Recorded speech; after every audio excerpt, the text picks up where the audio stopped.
A very good evening to you and welcome to the main news at 7, coming to you live from Kuwait City here on KTV2. Tonight's main stories: IS militants in northern Iraq massacre at least 80 people as world powers ramp up efforts to bring stability and aid to the displaced.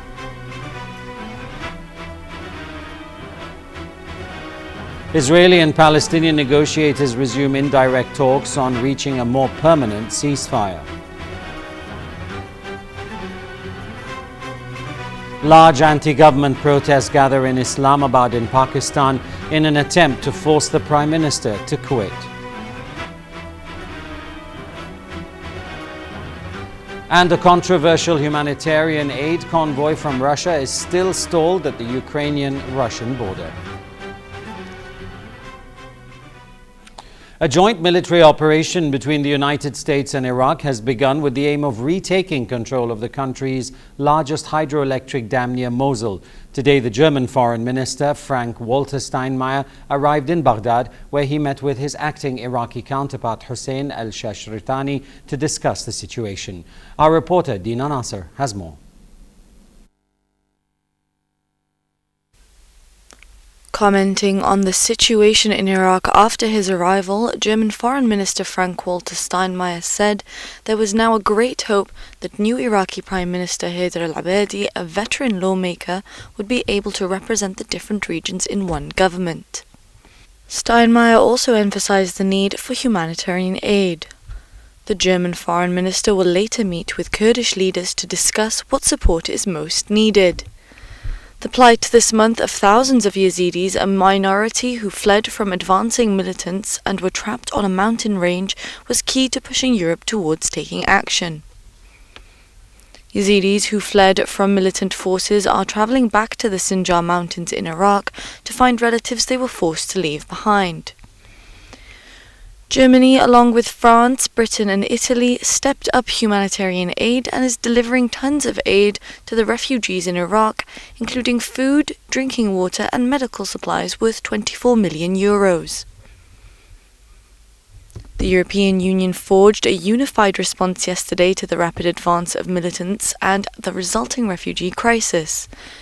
The United Nations Security Council took aim at the militants in Iraq, threatening sanctions against those who finance, recruit or supply weapons to the insurgents. Yesterday's resolution named 6 people who were subject to an international travel ban, asset freeze and arms embargo. The resolution also condemns the recruitment of foreign fighters. Meanwhile, several airstrikes hit Iraq's north today, including in the besieged Sinjar Mountains. Kurdish fighters on the ground and US airstrikes are aiding those imprisoned to escape siege, but some remained trapped. Israeli and Palestinian negotiators are poised to resume indirect talks with Egyptian mediators on reaching a more permanent ceasefire before a current truce expires at midnight next Monday. The Egyptian government persuaded both sides late Wednesday to adhere to a new 5-day ceasefire. Israeli and Palestinian negotiating teams are now expected back in Cairo for fresh talks, which the Palestinians said would begin on Sunday after consulting their political leaders over the weekend. The European Union welcomed the ceasefire in Gaza and said it was ready to expand the police mission in Rafah on the border with Egypt and train the Palestinian Authority. The United Nations food body said in a statement that the conflict in Gaza has caused serious damage to crops, herds and fishing, as well as greenhouse and irrigation systems, bringing food production to a halt and sending prices sharply higher. More with Majd al-Wahidi from Gaza now. Israel's third war on Gaza, known as Operation Protective Edge, has paralyzed agricultural activities, leading to a serious food production challenge.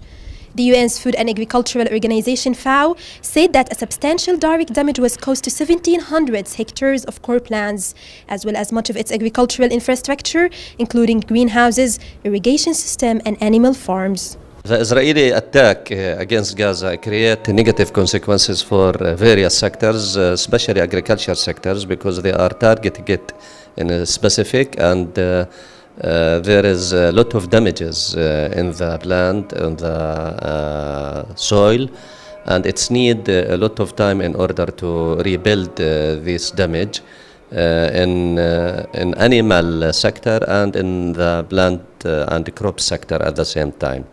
The estimation of the Ministry of Agriculture for the losses around $200 million. Under the most recent ceasefire, many farmers are now able to access their lands. However, they return only to find their lands damaged. And with the shortage of food supplies, prices are high. The prices increased because Israeli targeted agricultural lands and farms. And those who don't have destroyed farms also have losses because during the war, they couldn't access their farms. They were afraid to leave their homes, so the crops died because there was no water or care. Gaza was already suffering from an 8-year-long blockade.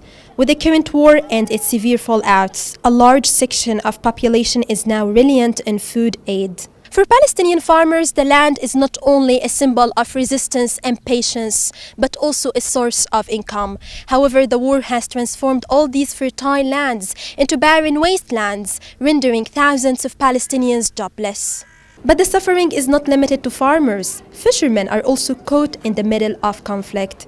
Since the war began, losses to Gaza's fishing sector so far are equivalent to almost 10% of local fishermen's yearly catch. During the war, Israeli damaged 45 places for fishermen. Also, around 20 boats were destroyed. This is dangerous. If we don't fish, we simply die. We ask them to open the sea with no fishing limits. One of the key Palestinian demands in their negotiations with Israelis is the construction of a seaport and the expansion of the fishing zone. These fishermen dream that one day their suffering will end and they will sail in freedom. Majlou Haidi, Kuwait TV, Gaza. After the end of the emergency meeting of the EU foreign ministers in Brussels on the situation in Iraq, Gaza and Ukraine, EU Foreign Policy Chief Catherine Ashton said the human costs of each of the conflicts concern the member states. In Brussels, European Union foreign ministers decided that the individual member states were free to send weapons to the Kurds.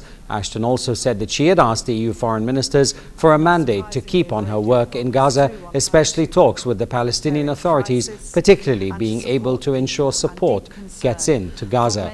On Ukraine, Ashton called upon Russia to engage with the international community to bring the crisis to an end and to ensure the integrity of Ukraine. Thousands of protesters have gathered in Pakistan's capital of Islamabad after arriving in big convoys from Lahore. Rally leaders Imran Khan and Tahrir al-Qadri demanded that Prime Minister Nawaz Sharif step down, alleging rigging in the 2013 elections. Prime Minister Sharif said earlier he is ready to meet with his opponents, but has given no indication that he would step down. A controversial humanitarian aid convoy from Russia is still stalled on the Russian side of the border as the convoy is awaiting inspection by Ukrainian border guards. However, Ukrainian officials are concerned that the mission, including around 200 trucks, could be a guise for Russia to send equipment for the rebels. Russian Defense Minister Sergei Shoigu has assured his U.S. counterpart Chuck Hagel yesterday that no Russian military personnel were involved in the convoy. The Chinese President Xi Jinping and United Nations Secretary General Ban Ki-moon held talks today on focusing on the Ebola outbreak in Africa and tensions in Ukraine during their meeting in the eastern Chinese city of Nanjing. The Ebola epidemic is moving faster than the authorities can handle and could take 6 months to bring under control. The warning came a day after the World Health Organization said that the scale of the epidemic had been vastly underestimated and that extraordinary measures were needed to contain the killer disease. No cure or vaccine is currently available for Ebola, with the World Health Organization authorizing the use of largely untested treatments in efforts to combat the disease. In the United States now, riot police have confronted dozens of protesters in Ferguson, Missouri, as tensions rose again over the shooting of a teenager by police there. The killing sparked days of angry clashes between police and protesters, but demonstrations on Friday had been mostly peaceful. The U.S. Attorney General Eric Holder said the use of military equipment and vehicles in Ferguson had sent a conflicting message, while President Barack Obama said there was no excuse for police using excessive force. Obama has promised a full investigation by the U.S. Department of Justice into the teenager's death, and the FBI has launched its own inquiry. A dead man and at least 34 survivors have been found inside a shipping container in a cargo vessel being unloaded in England. Workers at the Tilbury docks made the discovery earlier today as they unloaded cargo from a ship arriving from Belgium. Police say they have yet to identify the dead man but suspect that many of those hiding in the container are from India. Moving to India now, floodwater has entered over 100 villages in Bihar state, forcing people to abandon their homes. Rescuers, meanwhile, from the National Disaster Response Force, an agency under the National Disaster Management Authority, dug out 2 people buried under debris due to landslides and floods in the Kotwadar town in northern Uttarakhand state earlier today. 17 people were buried alive on August the 15th as landslides hit the hilly region where torrents of rainfall have been hitting for nearly weeks now. The official death toll was 900, with more than 5,700 people declared missing, making it the deadliest ever in the mountainous region. Back in Kuwait now, the Khalifa Gattan Children and Youth Fine Arts 8th exhibition was recently inaugurated by Assistant Secretary General of Kuwait's National Council for Culture, Arts and Letters, Badr al-Duwaish, at the Abdulaziz Al Hussein Cultural Center in Mishrif. The exhibition took the opportunity to honor the late artist Khalifa Al-Gattan, whose work has inspired individuals to create phenomenal art. A total of 100 drawings are on display at Mishrif, demonstrating that children and teenagers alike have creativity and passion for great art. More now with Ghenwa Jabouri. The Khalifa Gattan Children exhibition witnessed 100 children ranging from the ages of 4 to 14 use their talent by drawing paintings that signify creativity and sentiment. The paintings demonstrated that all participants possess a rich imagination, though their work extends beyond just having a rich and colourful imagination, as all paintings beautifully addressed a cultural and social story which each and every participant artistically conveyed. It is the idea of my daughter. When her father died, she wanted to commemorate his name. And Khalifa did like very much the children. Children always he tried to encourage a younger generation. And so every year she was doing this kind. For 3 days she make a workshop.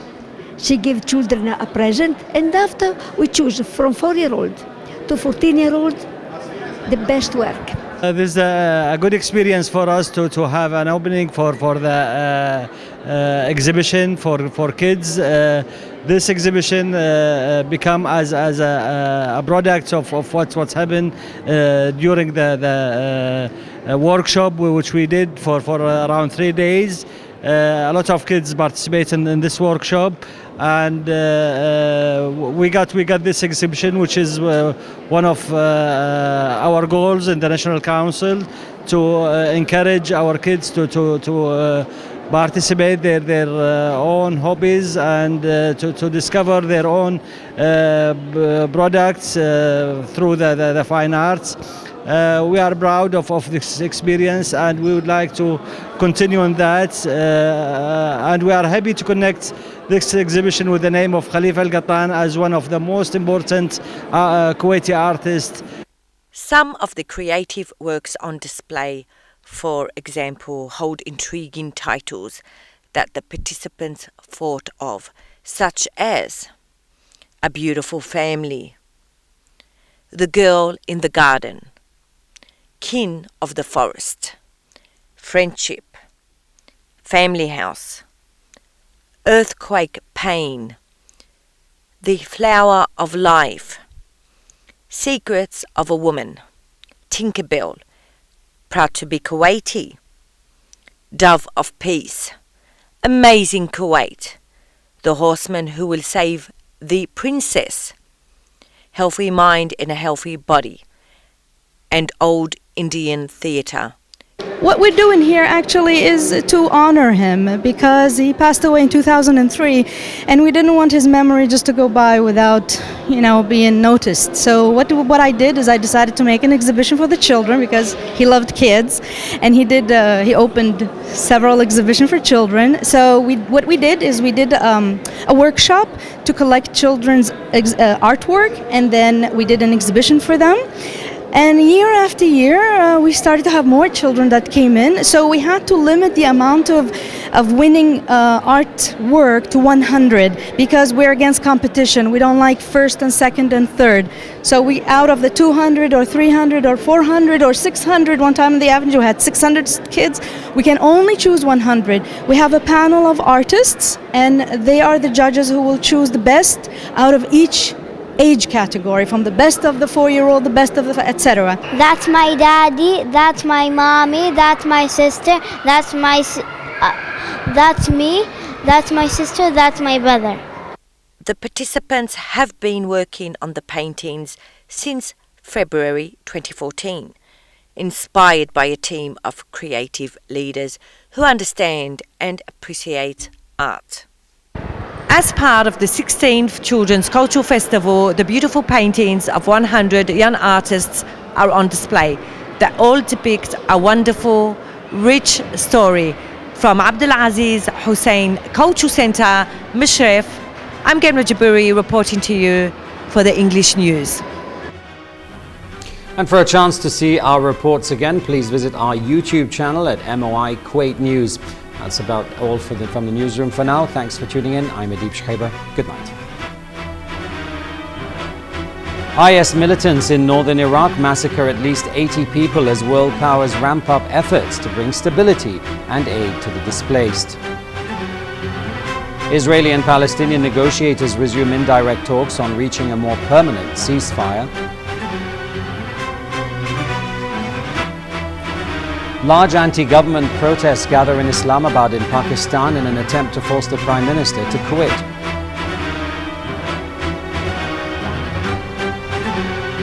And a controversial humanitarian aid convoy from Russia is still stalled at the Ukrainian-Russian border.